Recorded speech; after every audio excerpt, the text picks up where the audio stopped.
Hi, everyone, and welcome back to The Wheelchair Activist. This is a podcast hosted by me, Emma Vogelman, where I talk to some amazing disabled people and some amazing allies of the disabled community.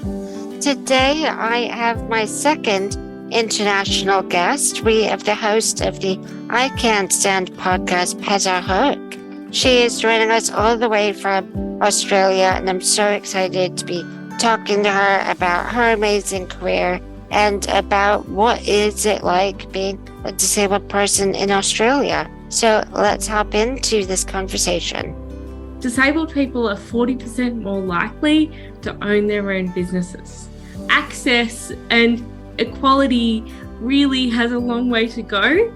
How many people with a disability who walk out with degrees that actually get access to the level of employment that are dictated by their qualifications? Oh, well, Peta, thank you so much for joining us on The Wheelchair Activist. I appreciate you coming on so much because, as we just mentioned, it is Friday night where you are, whereas it's Friday morning for me because you are in the wonderful Australia. I am in Melbourne. Basically, we could get further if we tried. Absolutely. If you wouldn't mind, can you tell our lovely podcast listeners a little bit about you and what you do? So, hello, everyone. My name's Peta Hooke. I have cerebral palsy. I have my own podcast called the I Can't Stand podcast here in Australia. And I'm a disability advocate, but possibly in a different way. I'm really interested in educating non-disabled people on what it's like to live with a disability, allowing them to ask questions that they might feel hesitant or unsure of, and really allow them to be the friend in their ears that's guiding them through, that isn't judgmental and there's no wrong question. Because I know, and I'm not too sure whether you agree with me, Emma, but so often people with disabilities are required to educate non-disabled people over and over again. And I just kept thinking there's got to be a more efficient way. So this is my way of helping. And I also get to talk to other people with disabilities to understand what disability is like for them. So I'm learning too, which is so much fun. Isn't it though? And I really love that aspect about my podcast because I get to learn from so many different people about what disability means for them and what it looks like and how it manifests in their day-to-day life. And one thing I love is getting to learn from different types of disabilities and different disabled people, because I think it's so easy when you are disabled yourself to think that you're an expert on disability, but we only know our lived experience. I'd love to know a little bit more about your podcast, like what stuff prompted you to want to do it. And I love the name, by the way.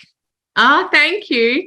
It's so funny. A friend of mine who's known me for years and years said, your name of your podcast, which is I Can't Stand, it really doesn't make sense to me, because to me, you can do anything you put your mind to. But really, for people with disabilities, you might understand that while we often overcome many challenges that we have in life, I think it's also important to illustrate the things that society doesn't allow us to do, and how access and equality really has a long way to go. And that's where I'm really passionate in regards to my podcast, because as you said, Emma, you know, we're two people sitting here on a podcast with a disability. That in itself is pretty revolutionary. 20 years ago, we wouldn't have had this opportunity. So I'm very passionate with my podcast to ensure that many disabled voices are heard and people feel that they are able to be educated on what it is like to have a disability in many different aspects. Because, as you say, just because I have cerebral palsy doesn't mean I understand what it's like for anyone else. I only know what it's like for me. And I really feel like a broken record at times because I'm constantly just reminding people, yes, I've had this disability from birth. I don't know what it's not like to have a disability, but at the same time, our experience can vary so much, even within the same diagnosis. So I'm always really open to learn. I completely agree. I think it's so interesting. And I talk about this a fair bit, but in terms of recruitment for jobs, one thing that really annoys me is when um, recruiters or employers will ask for the named condition that you have, because I don't know if that happens that much in Australia, but I've seen it a bit in the UK. And I just think that really tells you nothing about the person, because, I've had more than one guest on now who has cerebral palsy, and the way that it looks like in all of you is so different, but on a bit of paper, your condition name is the same. Yeah, completely. I always, in myself, and yes, just to answer your question, Emma, I've never heard of that before. As far as employment, I don't think it's legal here in Australia to ask whether somebody has a disability. In some job applications, they say at the bottom that they welcome a diverse community, and that includes people with disabilities. Now, I don't know whether in reality that's as effective as we hope it to be. I feel like it's a bit of a checkbox versus an employer being fully open to understanding what our access needs are. And in my experience, I've often found that whenever I came to a physical interview, that regardless of what I'd said or my education level, they were always just going to pick the non-disabled candidate that was against me because they were the easier option. Yeah, and that happens far too often. And there's so many misconceptions around sort of the ability and the productivity and all of that of disabled candidates. But I just wanted to pick up on something because it's a big thing widely in the UK. We talk about the social model of disability. And I don't know if that's something that is applied in Australia, but I've just noticed sort of as you've been talking that you're saying people with a disability as opposed to disabled people. And what I have absolutely no issue with it, but I'm so interested if Australia has a distinction around that language in the same way that the UK does. We certainly used to. In one of my very first jobs about 10 years ago, I had a non-disabled person bring me into their office and say, "You've got to stop saying that you're disabled. You're a person with a disability." And I was quite shocked by that because I just sort of thought, don't I have the right to refer to myself the way I wish? Now, thankfully, things have moved on a bit now, and the terms are sort of interchangeable. So I guess it's just my old training when I was in that organization to make sure I always said person with a disability first. But yes, you can say disabled person or person with a disability. Either is fine. I think that's so interesting because I grew up in the States, and the language that we use there is sort of more similar. The terms are interchangeable. And I was just actually in the States last week for a visit with family, and the word handicap is still being used there. And I sort of had to remind myself, okay, Emma, you're not in the UK. You're also not at your workplace where language is super duper important. But it's so interesting what you said there about how you choose to describe yourself. And I think that that's a really important point because I don't think anyone really has the right to tell you how you should be talking about yourself. But I've definitely had people comment on pieces that I've written or, message me after I've described myself as a person with a disability, sort of clapping back at me almost. So it's a delicate point. I understand people's preferences, but I agree with you that it is your choice how you describe yourself. Yeah, and I guess that's why I sort of interchange with the terms, because I want to make sure whoever's listening feels comfortable and I don't alienate them to the best of my ability. But in saying that, I'm not perfect, and I'm sure that often I say the wrong thing, but I'm always here to educate myself as well. I want to talk about disability in Australia generally because it's not a country that I know that much about in terms of the disability rights movement. And you've sort of mentioned how previously language was thought of to be this way, and now things have changed a bit. But how do you overall feel as a disabled person in Australia in terms of like recognition of disability and your rights as a disabled person? That's a big question, Emma.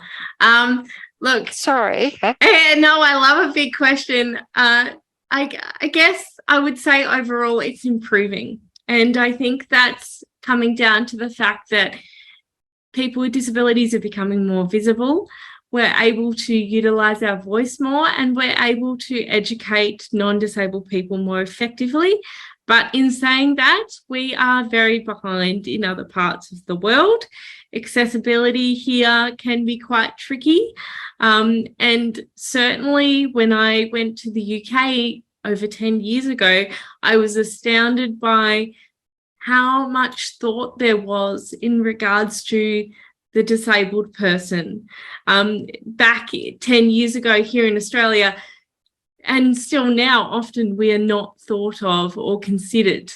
And probably me being a positive person, I often think that it's not vindictive, it's just a lack of awareness. But, you know, maybe that's just my naivety, but I always think that hopefully with more and more education, people will be more aware and more willing to change things. But yeah, for example, like I was just blown away that all your black cabs at the time, at least, were accessible, whereas here, transport is a lot more difficult. That's so interesting to me because initially when you said that, I thought, oh my God, really? Because I think so often disabled people in the UK feel that we aren't listened to, that our rights aren't always fulfilled. And I do agree that the black cabs are an amazing example of how you can make things accessible, but it's so fascinating to me to hear that you think that the UK is possibly better or a bit further along than Australia. And yeah, I'm sure disabled people in the UK are thinking, my gosh, wow. But I want to sort of look at as well how you feel that you're treated by the public, sort of like when you go out and about, because I think physical access is one thing, but I think public attitudes and public perceptions towards disability is almost more important in a way, because I agree with your point about awareness, and it's only from awareness that you can act on things, whether that be sort of an attitude or from if you're designing a new building and you're aware that wheelchair users exist and you know that you need to put in a ramp. But how do you feel sort of people generally treat you? I'm aware that's another huge question.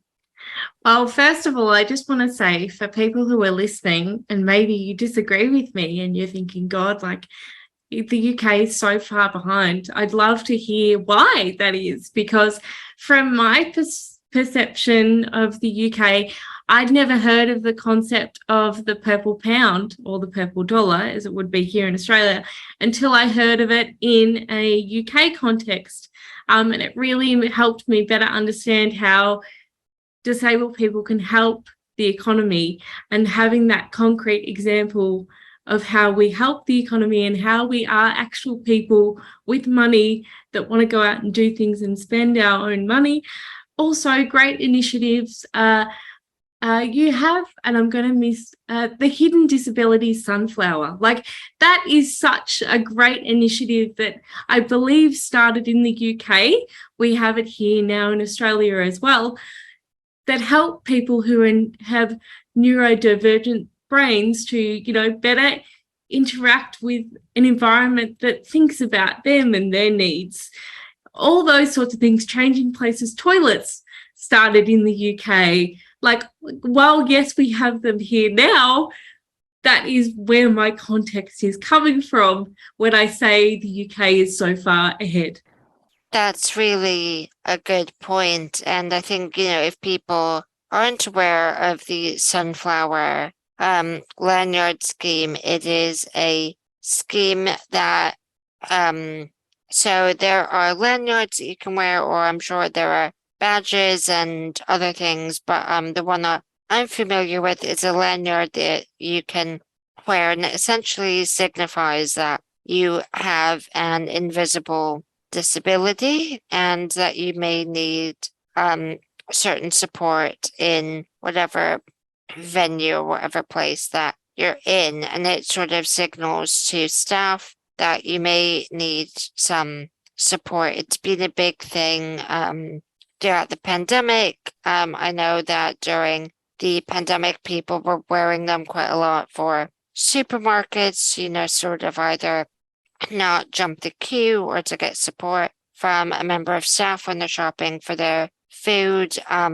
So yeah, that is a really important scheme. And then changing places, I'm thrilled to hear is in Australia, because as far as I know, it's not in the US, because trust me, I looked. When I was, like I said, when I was there last week, and again, for people who aren't aware of what those are, they're disabled toilets, but they'll have a big table for you to lay down on, or there'll be a hoist, and they're really just amazing facilities. There are in some public spaces. They're not in nearly enough.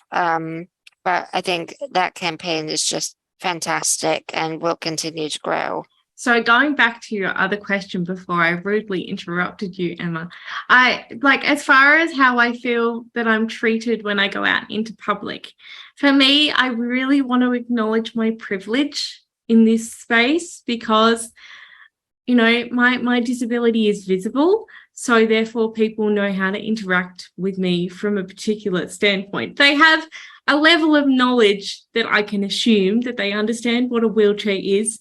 They can understand that I may not be able to walk. Sometimes they can be quite surprised that I can't transfer myself or use a normal accessible toilet. I need a changing places toilet. But I have to say, my first ever episode of the podcast, before I had any questions come in, I thought, how am I going to introduce myself to my audience? And I thought, I'll tell a short story. And it was basically about how I was treated by a certain person when I went to the movies by myself on a really hot day. And it was 40 degrees. It was absolutely boiling. And I thought, I'm not going to bother putting on any makeup or any lipstick. I'll just go like I am. I'm by myself. I don't care. Anyway, this person got in the lift with me and I got the dreaded question that many of us get is, what happened to you? And then you say, nothing happened. I was born like this.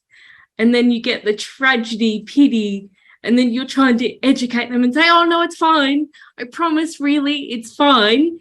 But when your friend is not fine and they say, oh, I'm fine, nobody believes you when you say, actually, it's really fine. So I do think, and it might be all in my own internalized perception of myself, but I really do pride myself on the way I present myself, because then people really start to think, oh, she might be able to communicate with me better. She looks more like me than I associate other people with disabilities might look, for example. That's really interesting.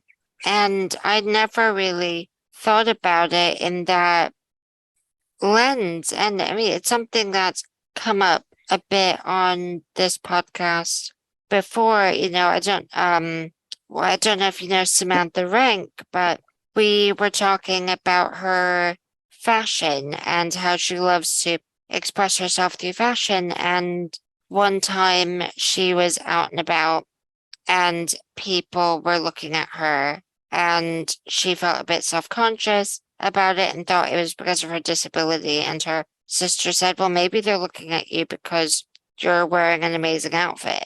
But I think that's so interesting how you sort of use your appearance to, I don't want to say normalize yourself, but maybe that is the right word. But do you sort of feel a pressure then to do that and sort of do your makeup and look quote unquote, presentable when you go out just to be treated somewhat normally?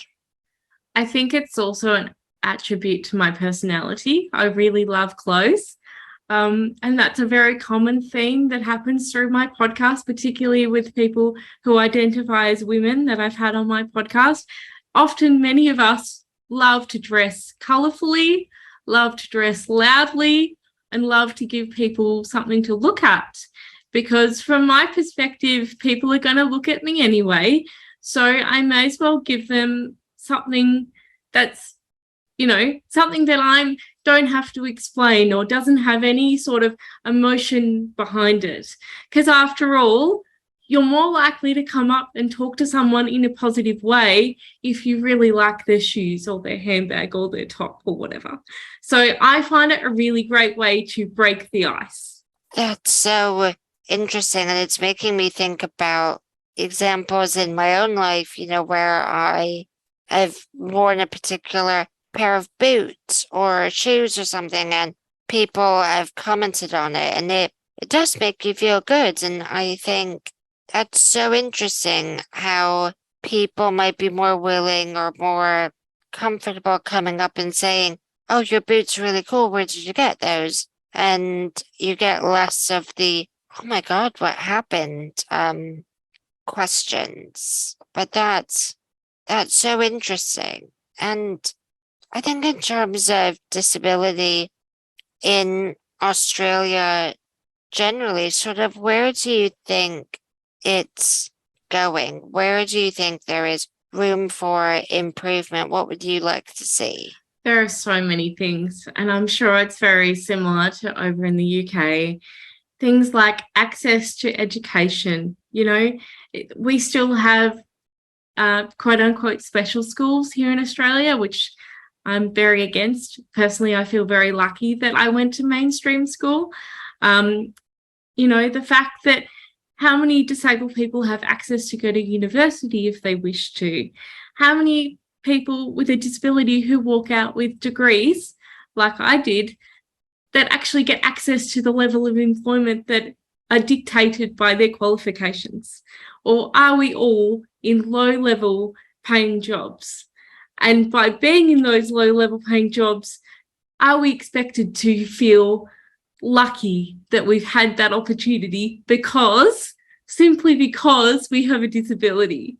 There's so many things. Access to housing, all those things that many people take for granted, but really define someone's ability to look after themselves, have good mental health, and be a contributing member of society. I couldn't agree more with all of those points. They are all issues in the UK as well. And it's a real point for me, in terms of employment, because I've worked in employment policy in the UK, trying to promote or not promote, but to highlight the issues that particularly young disabled people face. And for exactly what you just mentioned, disabled people will have degrees and they'll be, incredibly amazing and incredibly intelligent people, but they're not given the employment opportunities that reflect that. There's a disabled person in particular who I know and who I met when I was doing that policy work, and he had multiple degrees. He was just one of the absolute smartest people that I've met, and he was really struggling to find employment because of his disability. He actually had cerebral palsy as well, and it particularly affected his speech. So he really struggled to find a job that matched his intellectual abilities, and that made me so angry because I thought I'm very lucky to be in the role that I am, and I really acknowledge that, but it made me so angry that he wasn't being given the opportunities that he quite rightly deserved. But it's interesting to hear that that's sort of happening in Australia as well. Yeah, and I mean, I would love to think that one day that disabled people don't have to just work in disability related industries. You know, a lot of us have many talents, and I was very hesitant. You know, if you had have told me 18-year-old Peter that I would be working in disability work, I'd be so annoyed. I'd be like, no, I have so many dreams. There's so much more to me than just having a disability. I'm not going to be pigeonholed. Now, you know, I love my job. I'm very lucky to do what I do, but I hope in the future that people with disabilities are able to do whatever they wish and whatever their talent indicates that they should do. What did 18-year-old you want to do? So I've got 2 degrees. So I have a Bachelor of Business and Commerce, and I have a Master's of Tourism. And I really wanted to get into the accessible tourism space and help Australia become the accessible destination, the go-to accessible destination, communicate effectively to disabled customers in why they should travel to X, Y, and Z, and help the system become more accessible. Now, yes, that's disability work, but I love tourism in general. I love to travel. So, you know, anything in the tourism space, I would have loved to have done. That's really interesting. Why did you not pursue that? Well, simply after my master's degree, I couldn't find any opportunities that fit. I applied for so many job titles. And, you know, as you would understand, Emma, yes, it's one thing you have to be qualified for the job. It has to suit you. It has to be in a location, or maybe not now, but back in the day, it had to be in a location you could get to, and was the office accessible. Like, there's no point applying to your dream job if it's got 3 flights of stairs to get to your desk. Yeah, it's so frustrating to me that that's still an issue for disabled people sort of achieving their dream job, like you said, especially because if you're trying to promote access for Australia generally and make it the accessible destination, that you can't do that because the workplace isn't accessible. It seems so disheartening. It is, but I ended up just getting so frustrated with myself that I'm like, fine, even though being on social media is a bit out of my comfort zone, I'll just start my own thing and prove to people why there needs to be certain access needs accommodated for. And that's both for people with physical disabilities and other disabilities as well. So what does a typical day in your work life look like? Well, this is what I love about working for myself. It is, I read somewhere, and this might be an Australian statistic, so I apologize, but disabled people are 40% more likely to own their own businesses. Now, for me, that really indicates not only how much we want to succeed in life, how driven we are, how intelligent we are to do that, but also how many of us that have been forced out of mainstream work. So I love working for myself because it means that my commute is literally 10 seconds. I'm speaking to you from my podcast studio, also known as my spare room. If I decide that I need to sleep in till 7 o'clock, I can. I can work later. If I decide I need to nip off and do something else, I can. If I need to rest, I can. But every day is different. And that's what I really love. You never know what's going to happen next. You never know what email or what opportunity you're going to get. It's just so exciting. I think that that's such a valuable point. And when you said that statistic, I immediately thought, yes, it's very impressive that disabled people are their own boss, but exactly what you said, is it because they're forced out of mainstream employment situations? But in terms of managing conditions, I think working for yourself and now working from home has really just allowed disabled people so many more opportunities than they had when there was a culture of being in a physical office 9 to 5, because it's so difficult to, like you said, rest if you need to, or, if your accessible transport is canceled, being able to work from home, or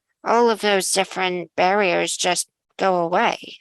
I really admire any disabled person that's still in mainstream work, because I don't know how I used to do it. I don't know how I had an hour commute each way that I drove myself. I'd be at my desk at 8:30, which would mean that I'd have to get up at 5:45 every day. I was exhausted. It was really tough. And it's not until that you give yourself breathing space that you realize I wasn't actually at my best, and that sort of environment doesn't suit me, and that's okay. That's so interesting, because I've had the exact same thought. Mine was probably 2 hours door to door of my commute. And now I look back on that and think, God, how? How did I do that? Was I just so tired that I didn't realize I was in pain, or that I was not, I don't know, I look back on it and now think how needless that really was. I'm glad that I did it, because it was an experience and a half, that's for sure. But, now why? I'm the same as you completely. I really am so proud of myself that I did it, because it was really tough. I was, exposed to many things that I otherwise wouldn't have been, which I really value. But, looking back, my mental health was pretty poor, I'd have to say. I'd constantly wait for my day off. That was just, to get to the end of the week, to be able to get there. I was, I used to drink more heavily because I was stressed. I ate sugar all the time, whereas now I'm a completely happier, different person. Now, that doesn't mean that every day is amazing, because, that's not life, but it certainly suits me better as a person to work for myself. Yeah, I really, really hear that. And I see a lot of parallels to myself in there. But I want to ask you a big but hopefully very nice question. What is something that you are the most proud of? Oh, personally or professionally? Either or both. I think I'm most proud of the community I've built around me. Now, that while my community online is very new, I'm very proud of the community that I've built. But also, I'm really proud of the friends that I've managed to gather throughout my life. I've been very lucky. I've never really experienced bullying, and I've always felt really loved by the people around me. So, as far as personally, that has really helped me get through the really tough times of life, because we all need a good friend occasionally. Professionally, I'm really proud that I finished my degrees, because that was tough.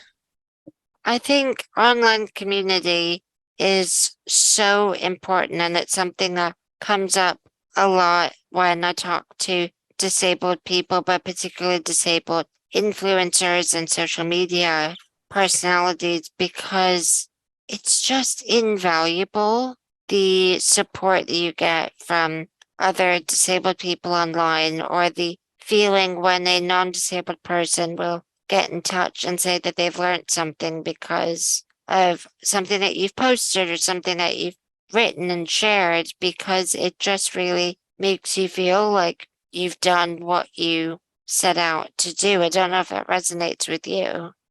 Completely. Yeah. So, a less positive question, but I think that one that's super important to ask. What would you say is the hardest barrier that you've had to overcome? Oh, I think at the moment for me, it's probably my thin skin. I really wish I was a lot tougher in my own ability to voice my opinions and to have feedback that don't agree with my opinions. Now, I'll put a caveat with that and say it depends on who the opinion is coming from. I'm talking about the strangers on the internet that don't know who I am and I don't know who they are. It's very different if it's from if it's constructive, or it's from an expert, or it's somebody on my podcast with a different lived experience that's educating me in an open and friendly way. But I really, really struggle to voice my opinion because I don't instantly assume that my opinion is correct. So I really wish I was more forthright in who and how I think. That's really interesting. And where do you think that comes from, that sort of lack of confidence almost? I wouldn't say it's lack of confidence because I'm a pretty confident person. I think it's just the way I've been brought up. Like I'm an only child, so I've never really had to deal with conflict. So it's not my strength. That's interesting. And so interesting as well that, your job is now all online. And I think, we all who are disabled people online, who particularly who are advocates and activists online, have received some, horrible comments from people saying that we're wrong or we're lucky to be X, Y, and Z, and, all of those horrible things. But I think it's really interesting when you talk about the source of that negative feedback, given that your career is online. So you're sort of opening yourself up to those trolls, if you like. And it doesn't, I don't know about you, but when I get those types of negative comments, as much as I think, well, they're just some person sat on their phone at home, I don't know them,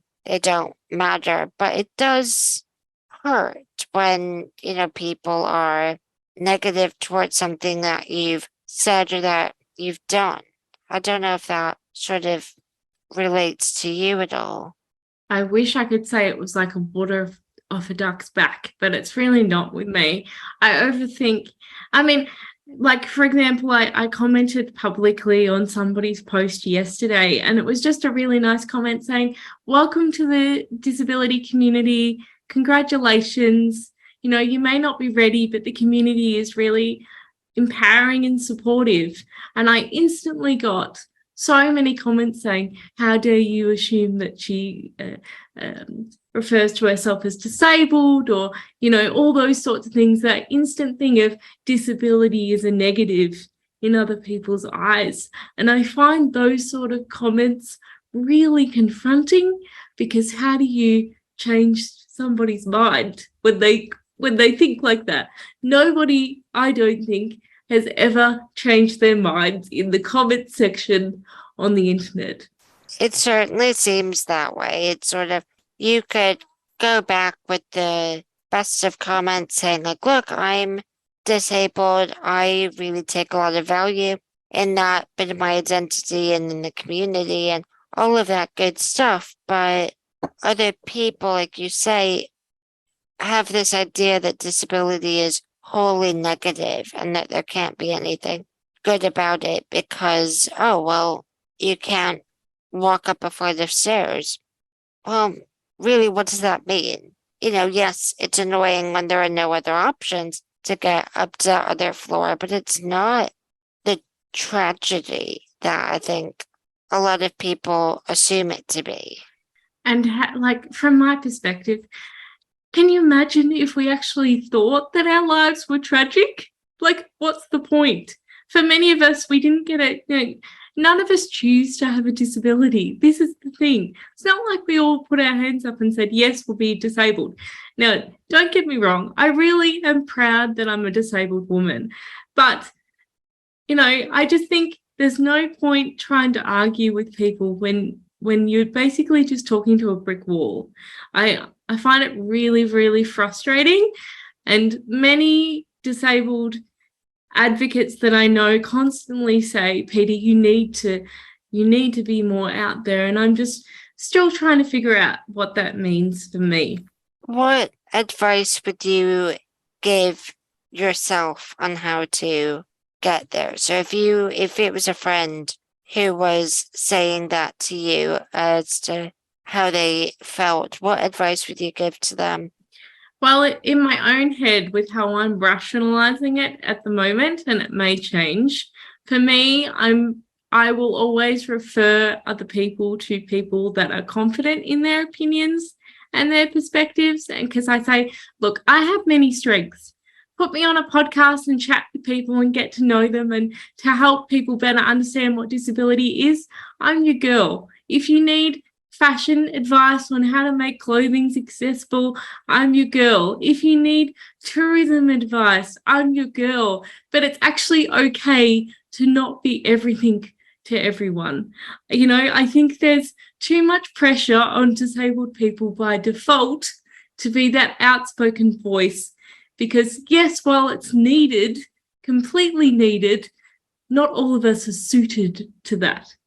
That's really important. And I think, it's something that I talked about in a previous episode. It's not up at the time that we're talking now, but it will be. And we talk about the idea of being this perfect disabled person and that you have to be good at all things, particularly all things disability related, all of the time. And you have to be positive about it all of the time, and just how unrealistic that is. But there's that sort of internal pressure, I think, sometimes, particularly when it's people like you and I who, are visible in the community. We have made our careers out of being, big. Not, I don't want to say big, because I'm by no means big in the disabled community, but, trying to grow a platform and be an advocate for disabled people. But I think it's so valuable what you said about, like, look, these are the things that I'm good at. These are the things that I'm not, and that's okay. Yeah, and that's where I say that while I may not seem confident to some people, I'm very confident in what I'm good at. And I also know what I'm not good at. And like any good business person, you give people tasks that you're not good at. That's why there's more than one person in a business. There's the founder of the business may be a really bad CEO or can't use accounting software. And that's okay. There's many people that can help the disability movement. That's so, so important. And it makes so much sense when you put it in the context of a business that, well, there's a reason why you have a marketing department and an HR department, because they can't just easily switch. So it's the same thing within disability. So I want to ask you, what advice would you give to your younger self? I would tell younger me to take a breath and to not worry if things aren't working out the way you thought that they were going to, because you can't plan life. As much as I'm a control freak then, and I'm still a control freak sitting talking to you today, that is not how life happens. But I would like to say to her that things work out in the end, or at least they've worked out so far. So it's not what we expected, but it's okay. Gosh, I really hear that, and I wish I could tell 15-year-old Emma that as well when everything really changed for her. And I think that that's so important for everyone, let alone, disabled people who might have conditions that change or progress and all of that good stuff. So my last question is, what advice would you give other people like you? Other disabled people? Yeah. I find it really difficult to generalize those sort of statements because I'm sitting here as a very privileged white woman who's had a good education and, a loving family. And I take that elements with me every day. And I want to acknowledge that not everybody has had the same opportunities that I've had, because it's really given me a hand up in life. But what I would say is, regardless of your situation, I hope that you can like yourself or even love yourself, because if you're not enjoying life and loving yourself, what's the point? It's your life. We've only got one, so we may as well make the most of it. I really love that. And I can't think of a more positive note to wrap this up on, but I just want to say a huge, huge thank you for coming on the Wheelchair Activist and sharing your experiences with me. I found it so interesting. So just thank you so much. Oh, thanks, Emma. It's been a delight. And before we go, can you tell people where they can find your podcast? Sure. So it's called the I Can't Stand podcast. It's on Apple, Google, and Spotify. And you can find me on Instagram. My handle is @Peta Hooke, PETAHOOKE. Amazing. Thank you so much. Before you go, I want to remind you that we do have a GoFundMe set up for this podcast. We are 100% committed to accessibility here at the Wheelchair Activist, and we want to make sure that every bit of content is inclusive and accessible to all. Every donation allows us to continue doing this work, which includes captioning each and every episode and making it available on YouTube. Thank you so much to everyone who has donated so far and has allowed us to continue making this amazing podcast.